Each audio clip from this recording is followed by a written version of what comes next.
अस्सलाम वालेकुम जी। मेरा नाम अब्दुल रहमान है। यह जो पिंड है ना 344 शाहपुर तहसील गोजरा, यह साडा पिछे घर आ। 5-7 होर घर ने जो ढाए गए ने। किस मकसद वास्ते ढाए गए ने कि असी PTI सपोर्ट करते सा।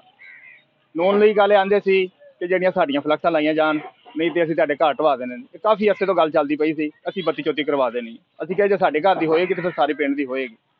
लिहाजा इलैक्शन गुजर गया, उन्होंने ये काम किया कि इन्होंने सानू वोट नहीं पाए। असी एलानिया PTI वोट पाए ने ते असी अज भी आने PTI पाने ते गांह भी PTI पाने, जो मर्जी हो जाए।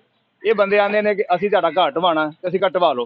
कल आए ने करेना लैके, सानू कोई नोटिस नहीं दिता, ना कोई गल ना कोई बात। अद्धे घंटे का टाइम दिता उन्होंने, कहते कि अपना समान चुक लो, कहते असी ढा देना हर चीज़। असी क्या ढा दो, सानू कहते हैं कि साडे नाल आ जाओ, साडू मदद कर लो, माफ़ी मांग लो। मैं क्या झुकना नहीं, तुसीं ढाणे ना अपना शौक पूरा करो, असी नहीं माफ़ी मंगनी। इन्नी गल आ।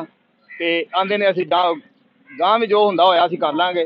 ते ये खालिद वड़ाई की वजह तो जड़ा ना उन्हें फोन किया थाने, ते DPO साहब ने फोन किया, जिहदी वजह तो ये हमला आया। बाकी ये चौधरी जड़ा ये इस लायक नहीं है कि सानू फेस कर सके, ते ये सारा काम करवाने वाले ये ओहदे मालक ने।